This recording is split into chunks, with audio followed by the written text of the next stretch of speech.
Maybe talk to us about a lesson that you learned from a time where it seeming failure, maybe in your life.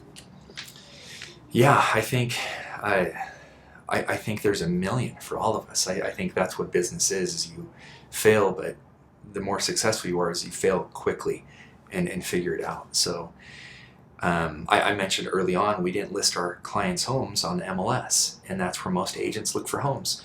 And most people hire agents to buy a home because they think it's free. And so we had to get our homes on the MLS. So that was one thing we failed at, and we made a change. So now everybody has that. We were really focused on automation. So we were kind of a email text only system, but our clients, our first time home buyers and home sellers, they needed assistance. So we switched to having assigned agents to each client. So now you have somebody you can call at any hour of the day to help you, and that's been a huge benefit to our clients.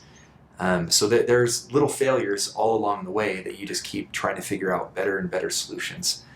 Um, and you know, my favorite quote that kind of ties to this comes from the movie The Martian. I don't know if you've seen that movie with Matt Damon. He's stuck on Mars, um, but after he makes it back home in a classroom setting, uh, everybody's just all ears, like, "How'd you make it back?" Because he figured out how to make it back to Earth by himself, basically.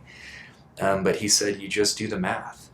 You solve one problem, and then the next." And then the next. And if you solve enough problems, you get to come home. And what you're solving for are those little the failures, the little areas that need to be solved. And I think that's just a constant challenge you have at any business. I mean, a lot of entrepreneurs think, well, I need to build the complete machine before I go live with this. But I think the ones that are most successful and kind of what you're talking about, like solving problems and editing along the way and just Yeah. new iterations, is that first viable product. And then you develop from there because even with Homey, you're saying that the loans offering and that whole solution it came later. Yeah. It was not part of that first thing. So speak more to that. Yeah, so our goal initially was to automate the entire process, automate the realtor, automate the loan officer, automate everything so that the consumer can just save a fortune and make it a better experience than what exists. So it's a lot to take on. Mm-hmm. So we started with just automating the agent. And what we were doing is we were recommending our clients to certain mortgage companies that we thought were the top partners that we could introduce them to. But we got client feedback that they wouldn't get calls back or that they weren't being taken care of. And so we saw all of these people kind of falling through the cracks, and we thought, man, we can just build this ourselves and save them thousands of dollars. So on our loans, we guarantee the lowest rate, or we'll give you $500 if you find a lower rate than us. So because we don't have high paid commissioned loan officers, our realtors just recommend our clients go over to Homey Loans and save additional thousands. So it's more just a handoff than it is a hard sale. Mm-hmm. And people can still choose to go anywhere they want, but we try to make it such a no-brainer. So that was one of the solutions, the failures that we were having, clients telling us they didn't have a good experience with the mortgage company we sent them to. So we solved it by doing it ourselves. And we have a 5-star rating on Homey Loans on Google reviews. You know, we want to just baby that client. And I think a lot of people have been forgiving of any failures or mistakes we've had because we are relatively new, but mostly because we're saving them thousands of dollars. They're a lot more lenient in that sense, but we really do have a huge focus on responsiveness. That's one of our key performance indicators, and net promoter score, which is client experience in surveys. Like, we want to make sure our clients love it. So those are two of our top metrics that we track as a company. That makes sense. The whole experience economy, that book about, Yeah. you have to provide not just good customer service, but, delight them Yes. at every step within that process. So Homey seems like they've found kind of the sweet spot for that.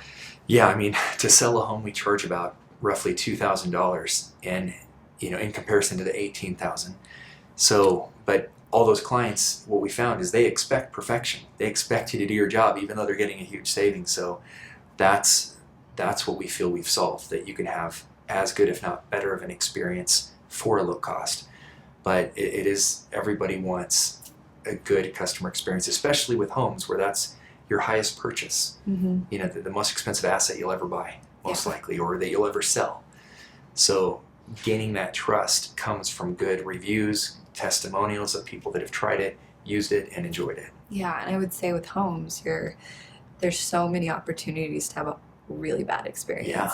And then what most people think of home buying, I bought a few houses, but there's stress. There's there's real crunch time, and you have to like go through each next level to it. So that's when I saw it was again that question of like, where's this been? Yeah. Yeah, and if you think, Johnny, I needed this like I know, 10 years I know. ago. Where you been? where have we been? That's what I've been asking myself. I mean, we can't grow fast enough. Mm. That's the challenge. But yeah, I mean, if you think of what an agent does, an agent, again, cold calls for most of their time just to try to drum up business. Then when they bring you on as a client, a lot of them take the photos of the home and then they publish those online, and then they install the yard sign with their picture on it, and then they help you negotiate. And that one person has to be a jack of all trades, and the likelihood of something going wrong when you're a jack of all trades in all those different areas is extremely likely. Mm-hmm. So that's where we thought, with what we're doing, building out teams of specialists, we can guarantee consistency. Instead of saying, yeah, like I love my realtor, they were great at negotiations, but their marketing was horrible. They had a big glamour photo of themselves on my yard sign. You know, I hardly had any traffic, but they were really nice. Mm-hmm. They were really kind. You know, and it's tough. It's tough to be an expert in all of those areas. And that's where I say the realtor has a tough job. But that's where it's needed to change and have these teams focused on those different areas, similar to any software company. You know, one person doesn't do the accounting, the sales, the customer service in really any business other than real estate. Yeah.